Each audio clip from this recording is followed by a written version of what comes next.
Meg, welcome to Wise Unhinged, the new season, and I couldn't think of anyone better than you rocking it with me. So thank you. Oh my gosh, I feel so honored. And when you told me about the concept, yeah, I mean, I think it is a perfect conversation. So I'm so happy to be here.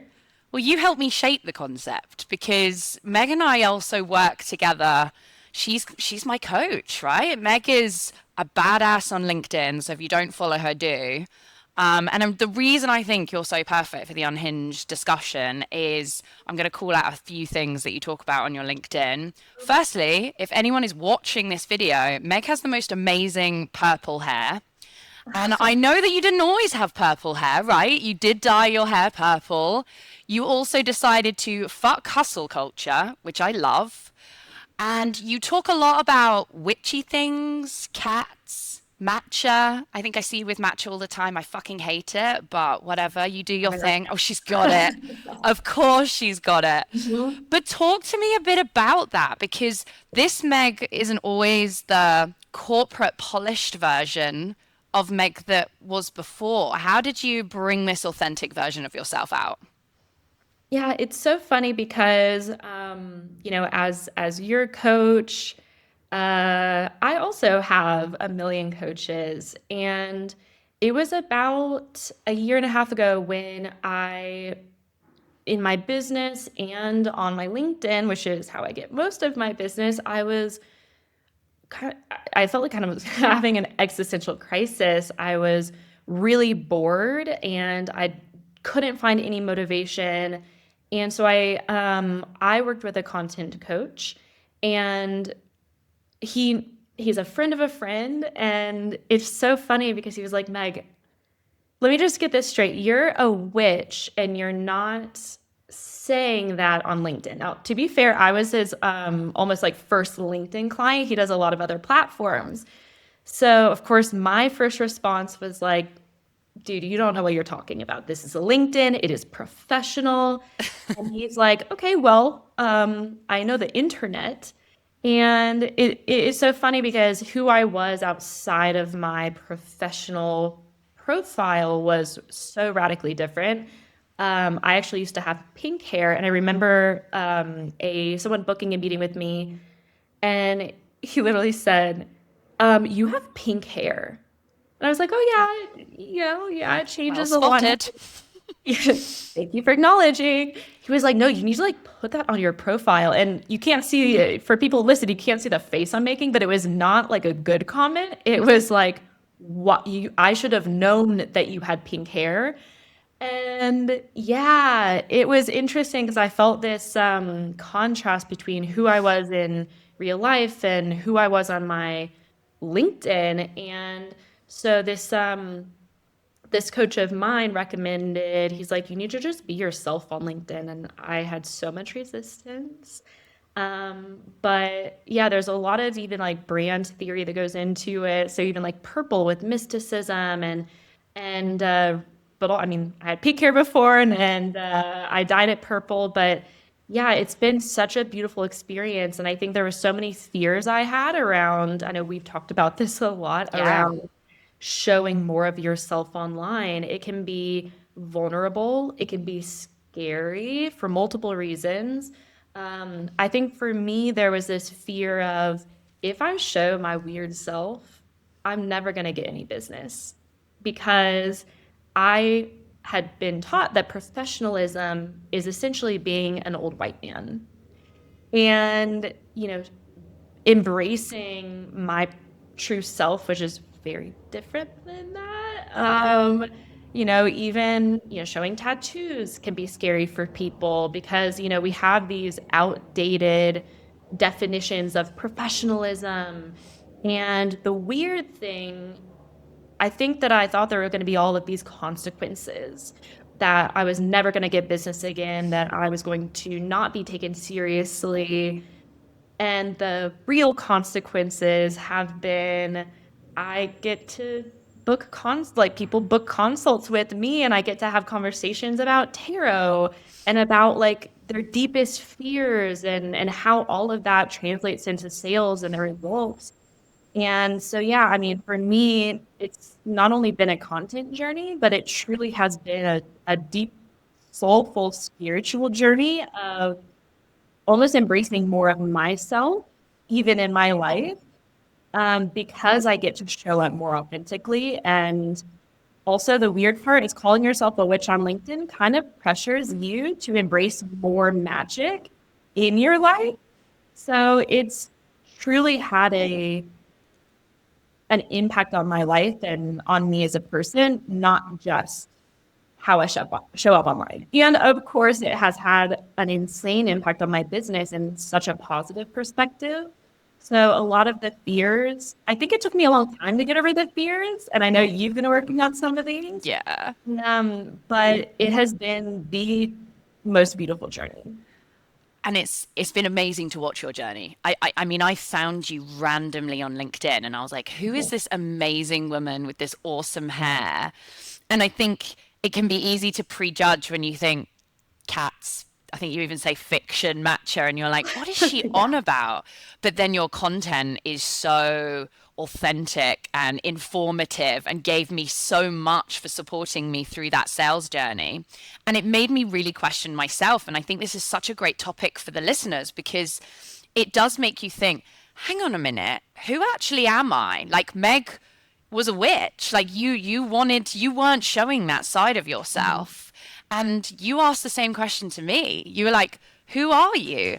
And this is why Wise Unhinged was actually born, because I realized that I present this extremely polished, kind of boring at times version of I do everything right and this is exactly the way I should behave as corporate Lauren. But I'm spicy. There's more things that go on behind the scenes. I have an opinion. I can be quite bold with my clients. I can be quite challenging. And so I love you sharing that journey because I think you nailed it when you said it's hard. It's quite a vulnerable journey. I mean, I experience it now. I'm so scared to post things sometimes, but you just have to push through it, don't you? So, yeah. Yeah, and I think it's interesting. I remember one thing that you said when we were starting this. You said there was someone that met you in person and was like, "You are so different than what I thought you're going to be." And I think that is an experience that a lot of people have. Like, we think that we need to be this person. And for people who don't know us, we can come off as boring. I had the very same experience. I remember I had a virtual coffee with someone years ago, and she was like, Meg, I need to tell you something. You are so different. You are so cool. And you are so Yeah. like weird and witchy. And like, I, your website looks like you are just like a sales bro. Yep. And you need to show, and of course, I didn't listen to that feedback, but it stuck with me, obviously. And it wasn't until really, working with a coach and getting pushed myself that I was also able to really pull out those parts of myself. And it's weird because you're like, oh, I should just know who I am. But there is this, I think, like adaptive version of ourselves and this kind of very traditional construct of what professionalism is. And ironically, I think that when we really think about it, the parts of ourselves that are different than that image are actually what makes us so special and so good at what we do. I mean, I hear stories from you about how you work with your clients and how you work with the people you manage, and Spicy Lauren is running the show, Yeah. right? And so it's like it's those parts of us, like I think other people can see it that know us, but when we think about creating an image of ourselves, we so naturally just put ourselves back into this box of what we think people want and what they expect of us. And there's two things I'd add to that. I think we talk about authenticity all the time in sales. Be your authentic self. Bring your authentic self to work. But actually, the Meg and Lauren, the old versions of us on LinkedIn, were not fucking authentic at all. Right? I probably came across so like I laugh at it. I'm like, I must look like such a boastful person. Like, oh my God, look, I just won this award. And oh my God, look at me with my clients. People must just be like, she is annoying. Whereas actually, Lauren is sometimes really insecure, I can be really self-deprecating. I'm British, so I'll often like, I can't take compliments and I'll be sitting there cringing at myself. But that's not the view of the authentic self that I was putting out there. And I actually think in sales, being authentic is being real and showing those sides of you that aren't perfect and polished. Now, the other side to that is visual appearance. So, obviously, you have purple hair, and I think that makes you really memorable, right? People talk about it a lot, and you talk about it confidently a lot.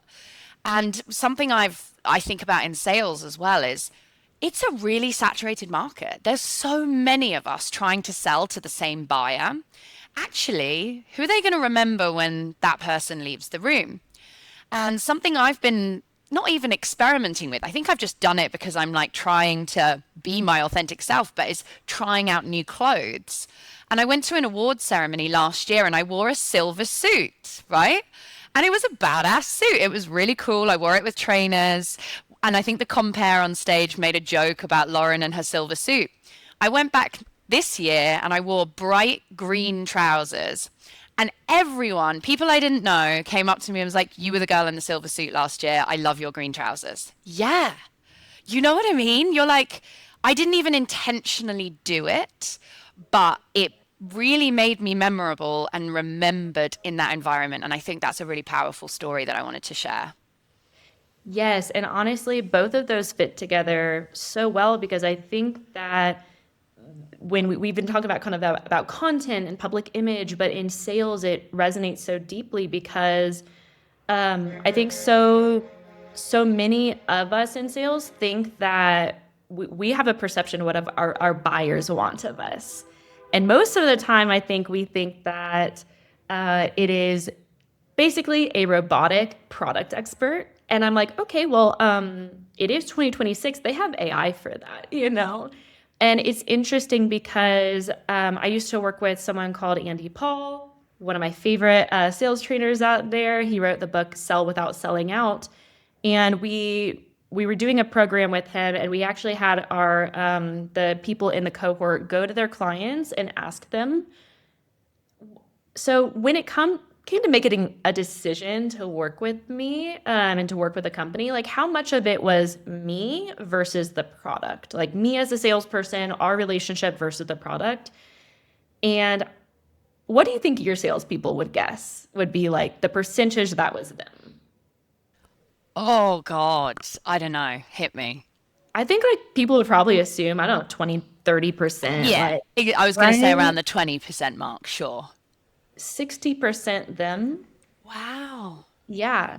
Like 60% was the relation, and that's more than 50. So more the main primary reason why they chose the solution was not just the features and the functions and the apples to apples comparison, like I think a lot of sales training teaches us, but it was truly the relationship. And so I think becoming more memorable is so powerful. And it's funny because when I first dyed my hair bright purple, I was working with HubSpot, and I remember being so scared to go into this meeting.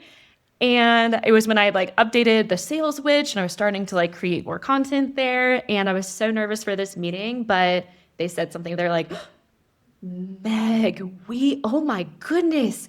I saw the sales witch, but wow, the purple hair, it's so cool. And they were coming up with their own names for themselves. They're like, my little moniker, like I'm known as this. And like, wait, we should like make a little name for this person. They loved it. And I think that really embodies the experience that a lot of people are expecting. Like we're afraid that we're not going to be accepted or welcomed, etc. And instead, when you are your authentic self, like you start getting weird comments about it. Or like, I love this. This is so you. I mean, the funny part is my clients, I thought they were going to say something about my purple hair, but I forgot that they're used to me having pink hair and changing my hair constantly. And so like they weren't surprised at all. But I do think that salespeople today think that in order to succeed, in order to be respected, in order to win large deals, they need to be this weird idealized robot of like a almost like a sales robot, you know? And I think the opposite is quite true because one thing you talked about was also like vulnerability. And I don't know about you, but I've seen salespeople who lean into vulnerability and also who can um, the weird part of this work is that it's also a lot of inner work. And I think the salespeople who actually have the deepest relationships with clients are the ones who are not just, feel like, okay, I probably could have asked like AI this question, but the ones who are able to hold more space emotionally, who are able to ask the tough questions, who are not only memorable, but vulnerable and deeply human. And I do think there's something to be said for people liking people who are themselves. And I think, ironically, I was worried that me just leaning into myself and not trying to be this different version, that maybe it'd be hard to connect with buyers who are very different than me. And I don't think so. I mean, I Yeah. remember, yeah, I remember like I was working as a head of sales for one of my consulting clients, and he almost fell out of his chair. He was just like shaking because I spent the first like 8 minutes of a meeting with this executive at TD Bank talking about jam bands.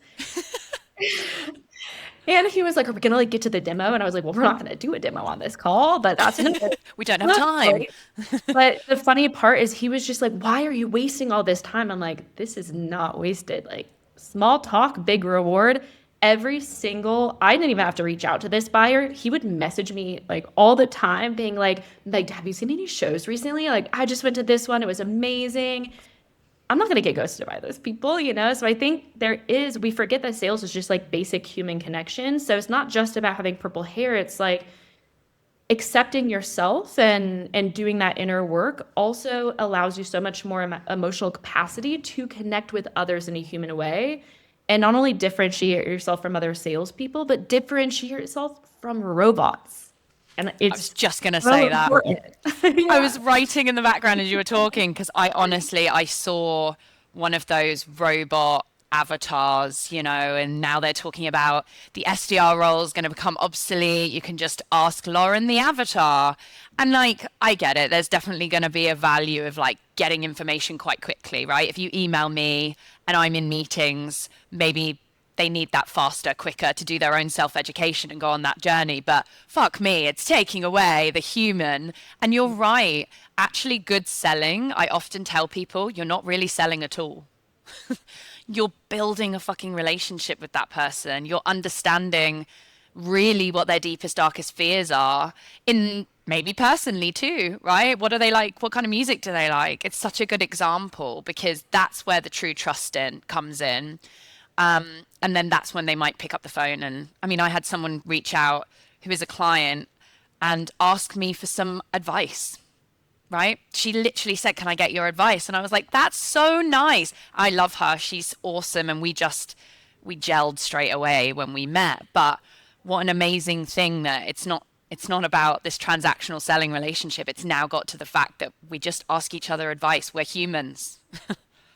Yeah, and it's so funny to me that a lot of sales training is truly just trying to get us to be robots, you know? It's like don't you need to handle every objection, and you need to like tell them the differentiation, and you need to do all of these things that really don't create any space in the sales process for connection. You know, I think sales is such an energetic dance, and there is space for that. There's space between partners. One person is, the star of the show, and sometimes, and it's not just about control or like the perfect process or the perfect talk track. And I do think that that is a weird part of authenticity that isn't talked about, which it's also this confidence that you don't need to be the center of it, that you kind of like create space. And I think it's really missing And something you said earlier around, the a great use case for AI is helping sales reps be more efficient if they're, on calls, et cetera. And I mean, I use AI myself. I think I've even done like content analyses for you and things like that. But I do think that the reps that are going to succeed are the ones that are not going to be replaced by AI, but supplemented. And if you are truly just acting like a robot, then you can very easily get replaced by one. Absolutely, absolutely. You know what? I just took a sip of my water and I realized it's the one with my chilies on it. I've got a Yes, glass for the listeners with chilies on it that my yes, we're colleagues so bought on me. brand. Matcha and chilies. Oh my God, look at us being so authentic. No, there's some really powerful statements in there. And I just urge everyone listening to just sit down. I mean, this is the coaching work that Meg does with me. It's like, what do you want to be known for? Who is true, authentic you?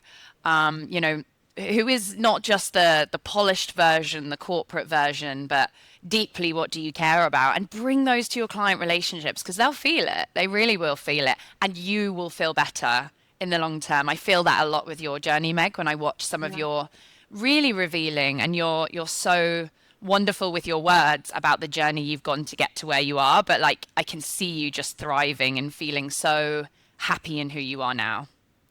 Yeah, and it never ends. And I will say as well, I do this exercise with a lot of people, and even just asking people their strengths. Who are you? I think maybe I wrote about this in a newsletter, but I did not know. For like when I burned out in my corporate journey, I was absolute boss babe. Like my identity was success. I was a hard worker. I was driven. I was aggressive. I was like about my career. I was successful. And I mean, I truly embodied that. I was in my boss babe era. Yeah. And I did not know who I was outside of that. And that was a really hard journey to understand who I was and what I liked. And when I burned out and I realized that these things that I had been chasing for so long were not even real or not even important, and that this promise that if you work hard, you will be rewarded was kind of a fallacy. It's more of like if you work really hard and work harder than anyone else and keep excelling, you'll probably be taken advantage of. A little spicy take, but for me, I completely burned out, and it wasn't until that moment that I realized I did not know who I was or what my hobbies were. And so there's two questions I get pretty often. The first one is, I was saying earlier, like when I have a lot of people do this exercise, they do not even know what their strengths are. And so I actually have them go to 2 to 5 people that are really close to them. And I would say colleagues, I also would say their partner, their family, their friends. And I have them ask them a few questions. First, what are 3 words that would describe me? Second, what do you think that I'm really good at? And third, how do I make you feel special? And I've had people cry over this exercise. Yeah, I'm feeling like emotional even hearing it because yeah, hearing Yeah, that back but must be lovely. it's wild because so many times when I have a lot of clients who are perfectionists, who are hyper critical of themselves, and so when it comes to like, what are you really good at? A lot of times we think, I don't know, because I've only been focusing on what I'm not good at, and it's such a beautiful exercise to truly know yourself. And I don't know about you, but I'd be curious to hear like what that journey was like for you, because I think that when you like a part of authenticity is also embracing the parts of you Yeah. and being like, whoa, these are not weird flukes or whatever. Like these are me. And maybe it's actually something that's really special and really amazing about me, not something that I've been taught I should like beat out of myself, you know? Yeah. Or I think it's good to expose your blind spots where you think you could be good at something. So I'll share a personal story there. So a couple of years ago when I joined Interlink, we do these great sort of 360 reviews and we bring in information and we have coaches. It's really the investment that this business brings to your development is really, really amazing. And one of the things I remember the coach asking me is like, what do you think you're good at? What do you think your strengths are? Your question, right? And I was like, I think I'm really emotionally intelligent. I think I have good awareness. And then I started to get a bit stressed and things started to build. I relocated. I was trying to build this business from the ground up. I was in a city, I didn't know anyone. And I realized, wow, actually, that self awareness that I thought I was really good at, I actually don't think I have when I get stressed. So that is a big development area for me because I thought I like excelled in EQ and I was really good at it. And actually I don't. I think I'm good when I feel very level, but when I tip into slight overwhelm, my EQ actually drops. And so, I mean, this is an area that we're going to quick fire through as we close up, but I think we need to share with each other more on not just what we're good at, but what we're working on because I Yeah. thought that was an area I did really well in, and actually it's an area of real fucking focus for me. Um, I actually hear a ton of perfectionism in there. Oh, loads. Oh, loads. Because what I hear is your intuition literally is like, I think that I'm really good at emotional intelligence. I think I connect really well with people. And then there's this immediate voice that's like, but I'm actually not perfect at it in every single scenario and every single moment. And so like I'm actually it's not a strength. It's Hmm. actually maybe a weakness now. Yeah. And I think that actually holds people back because I mean this is so silly, but even calling myself a witch on LinkedIn, this is ridiculous to admit, but I'm like, oh, but I'm not like really good at astrology and I'm not like really good at plant magic and it's I feel like the imposter syndrome can really take away a lot of the confidence and pride and it can actually keep us from leaning into our strengths because we're always so hypercritical and I think you're incredibly emotionally intelligent. And I also think that as someone who is so emotionally intelligent, you also will never stop finding ways to improve how you connect with people, how you show up. And that's actually because of your emotional intelligence, not because of lack of it. Well, thank you. I appreciate that. I also, God, we could spin off so many topics, but I'm also in my head thinking salespeople, we're so goal orientated and Yeah. we have to balance that as well. I've found my balance this year where my job is extremely important to me, but I've also found joy in lots of other things outside my job, and it's really Yeah. changed my perspective of things. So, yeah. Right, Meg, let's open up your Salesforce CRM is how I'm positioning it because every seller has a love-hate relationship with Salesforce. So let's dig into it. And maybe I'm going to jump around a little bit, but I just shared what I'm still working on. And this is the field that I call your pipeline that's still in negotiation. So honestly, Meg, like, what are you personally working on right now? Yeah, it is interesting. It actually relates to your focus on emotional intelligence and how you're like, I am emotionally intelligent, but I'm still working on in every scenario. So, I think that one of the things that I'm really good at, especially with clients, is transformation. I help people not just like drive results, but like truly transform their inner worlds. And I hope we've had, some of that as well. Like I said, like even Oh, working on yeah. content is a spiritual journey. No one talks about Yes. that, right? But I also feel that pressure in myself. I'm like, okay, well, how am I transforming my own life? And so for me, one of the things that I've been working on a lot this year is making my life more magical every single day. And it's kind of a balance between not going into that hyper disciplined, hyper control state that I seem to tend to, you know, uh, go towards, like being hypercritical of myself. Like I need to work out more. I need to do this. I need to be healthier. I need to like cook every single meal. And then I'm like, oh, I need to get better at cooking because my partner's Italian and I never cook.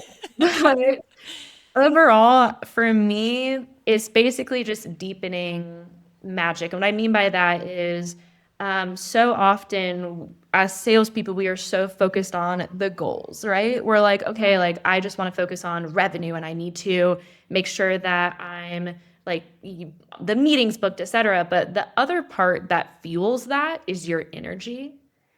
And so everything from like, sleep and diet and even stress, even like my anxiety, I've been focusing on a lot of healing that. But also those things can very easily slip into this like discipline and control mode. I mean, I no offense, but even like the wearables that everyone is wearing, I'm like, is that helping or is that causing a ton of fucking anxiety? So much And worse. I won't get them. one of Refuse. my yeah, one of my top clients got it and he was like super into it. And after a few months, he was like, yeah, I got rid of that. It's like It an was it addiction. was actually like making me feel worse about it. If I Yeah. didn't get like a 100% amount of sleep, he's like, I never got a 100.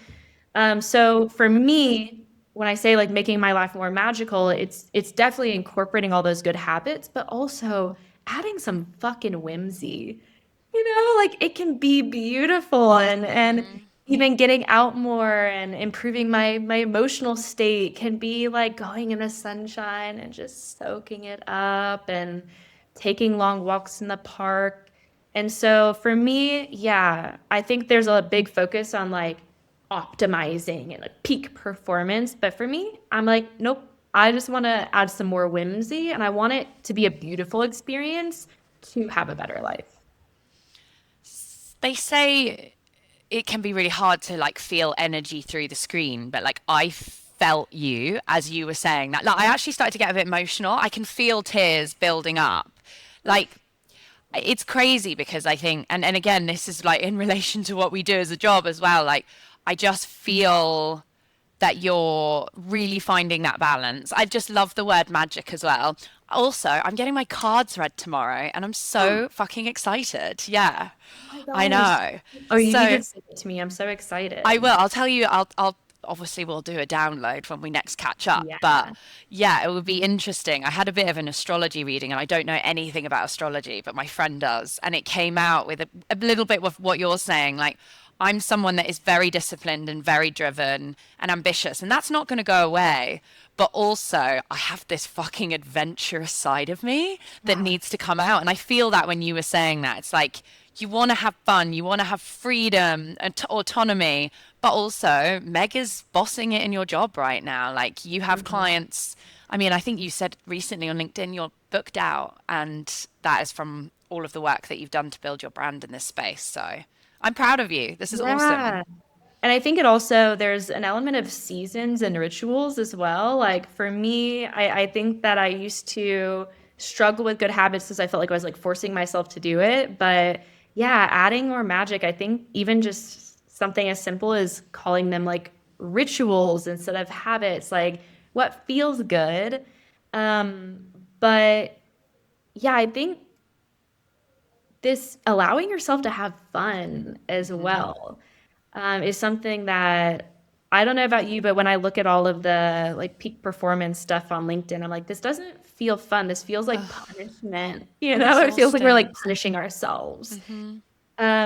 But I also think there's some seasons of life, and no one really talks about that because also, I mean, even when you think about hormonal cycles, like women operate very, very differently. And I don't know about you, but I don't want to do the same thing every single day. It just doesn't feel good. And so it's the very same in my business. Like I've actually really figured out like, okay, what are the seasons of my business and what are the seasons and cycles of me? And so even last year, I was really focused on like inner work and this year, I'm feeling a lot of focus on bringing that inner work external. So, into those rituals and things like that.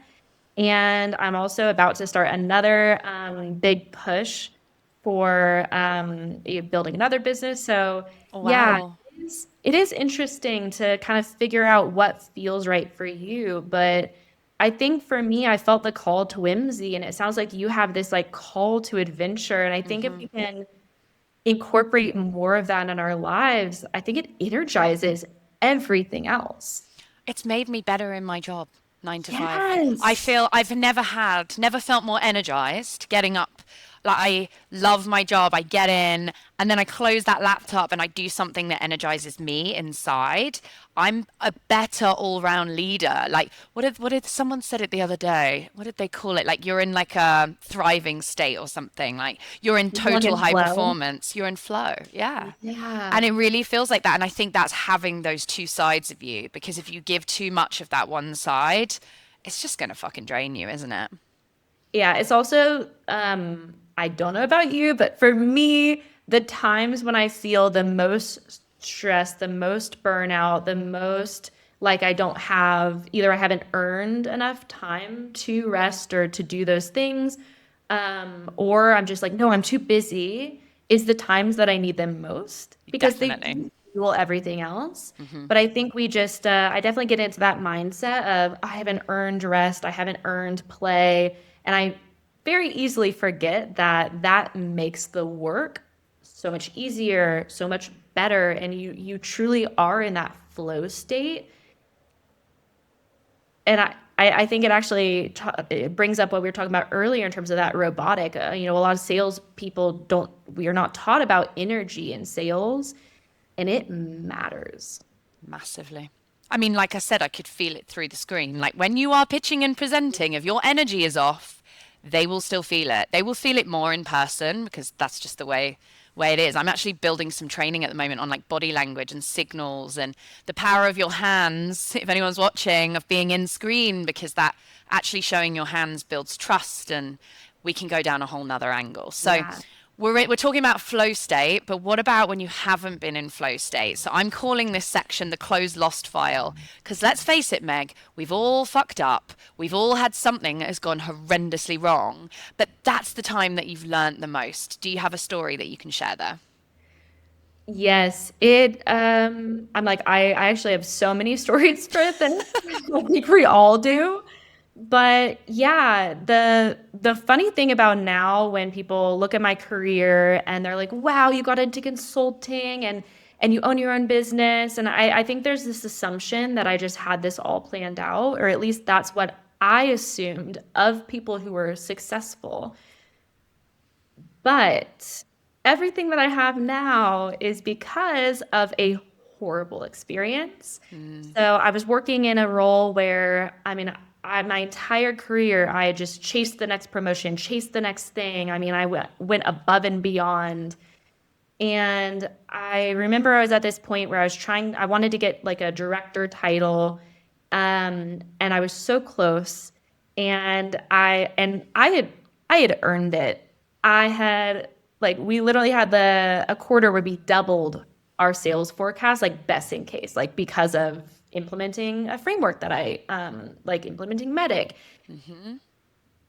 And I remember walking into this meeting with my boss, before my little anniversary, and I had an entire presentation on all of the results that I had driven and all of the things that I had done.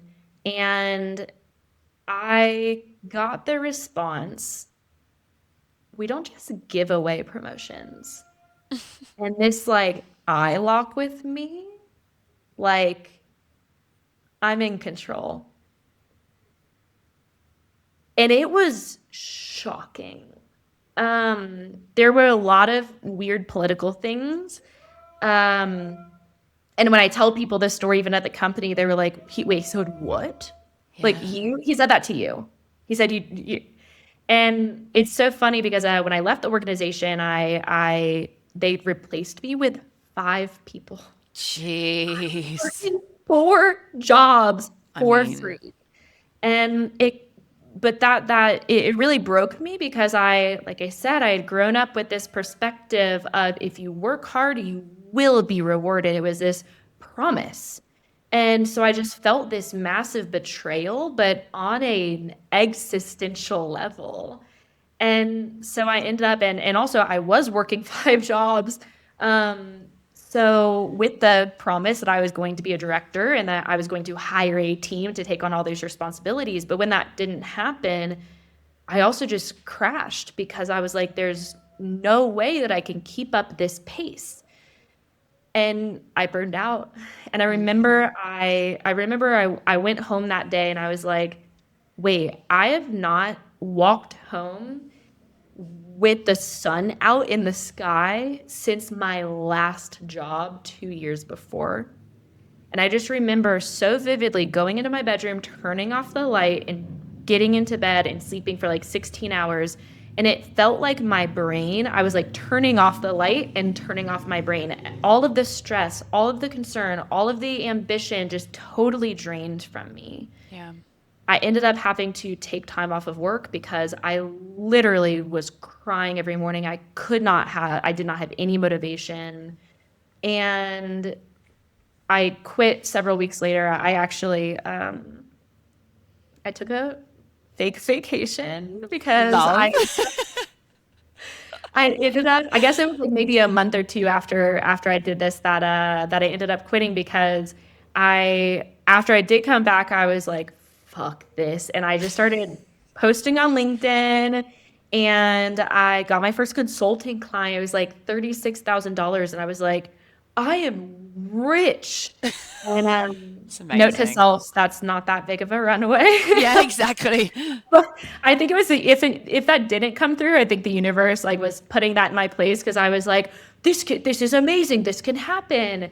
But yeah, I started posting on LinkedIn to the point that the CEO of the company messaged my boss and was like, "Hey, she's like getting some good traction on LinkedIn. Should we be worried?" And my boss messaged him and was like, "No, she loves me." And he Oh. screenshotted that and sent it to me. And I was like, "Ooh, how ironic," because I'm about to quit. Um, Stop. yeah, it was really funny. And also I kind of hold it grudges a little bit. So like I'm so loyal, and then if you fuck with me, no. So for me, I started my company because of a betrayal on like this existential level, and it has been the best thing to happen to me. So, and I think it's easy to say that now, but I mean, it was earth shattering. And that experience led to so much growth, healing, and not just on a business perspective, but on a soul perspective of Mm. who am I outside of chasing this ladder? Um, why why did I think that was the only path that I could take, Hmm. climbing the corporate ladder? Why were things like a director title and X, Y, and Z so important to me? And most importantly, who the hell am I outside of Boss Babe? So Absolutely. it was a very devastating experience, but also probably the best thing that's ever happened to me. Well, thank you for sharing that. And I guess what I took away from that, and I hope you don't mind me sharing even some of our conversation before, but like what I want to say to the listeners as well is just because Meg broke out of corporate and now runs her own thing doesn't mean that she may not experience elements of burnout in your own world now.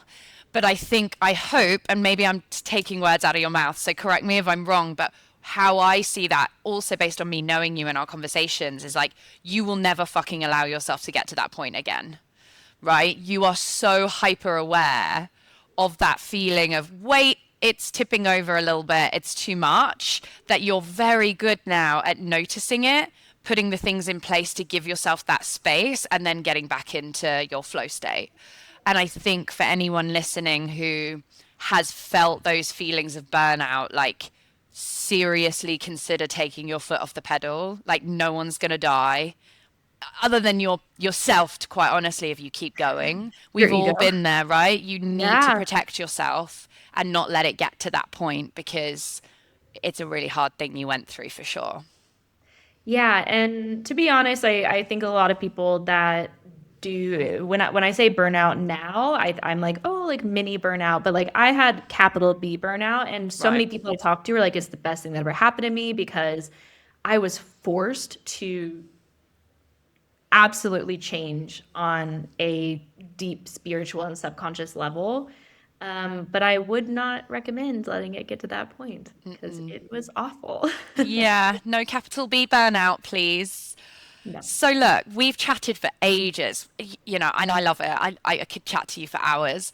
I want to finish up by Yeah. asking the closed one file, which is why do you love sales? Because what I don't want Why is Unhinged to be is our failures and the hardships, because we know it's hard, but there is a reason that we all stay. I absolutely love my job.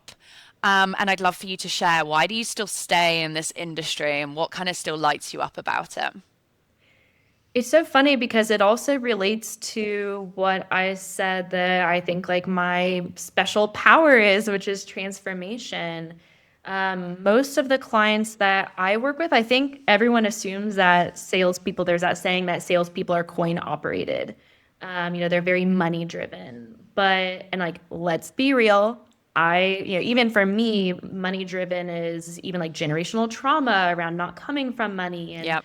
it's amazing. But I mean, I also have a sociology degree and I literally get to use it every single day. It's for me, sales is kind of like healing where it never stops, it never ends, it just goes deeper. And I think that you can have a career in sales and every single year learn something new because it is the deepest psychology, sociology, spirituality, energy work, inner work, body language, not just the boring shit that most people talk about, like what is the best cold call script.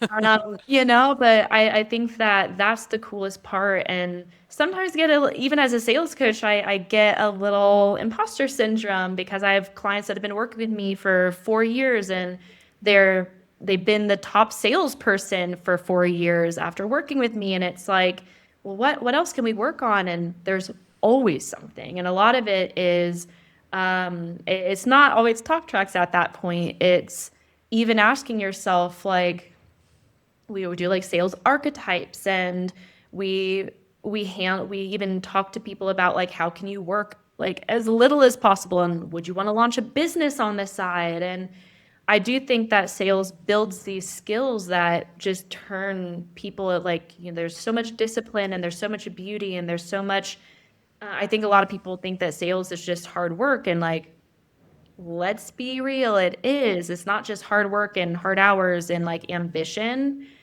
But the best salespeople are so deeply geeky about everything from psychology and body language to energy work and power dynamics. And that's why I love it, because it is so deep. And I think that it's not really seen like that from the outside.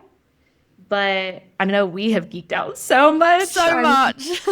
we get But we so met each other as well, and it's yeah. people and it's learning, it's energy. Yeah, I agree with It's everything just you've so said. fucking interesting. It Let's be is. real. It is. We just love it. We're just such nerds. I think I've even got that on my LinkedIn now. I'm a sales nerd. I'm a sales Definitely. nerd. I'm a marketing fangirl because a lot of my clients are marketers, and I'm a psychology troublemaker because I'm like, I've never had training. I don't want to fucking follow these frameworks and methodologies. I want to be like with the person, the human, and build a deep connection. And I feel like we've built that. And I'm so grateful to you with what you've done for me, because I feel like this is only like the start of my journey of finding Spicy Lauren and who I really am and bringing that out. And yeah, thank you for everything you've done for me. It's been so fun, and what you've shared today, because I know everyone's going to learn so much. Like, bring your authentic self out, but not your corporate one, your real one. Oof. Yeah, be yourself. And if you don't know who that is, you're probably burning out and you might need to figure it Yeah. out. Take a break.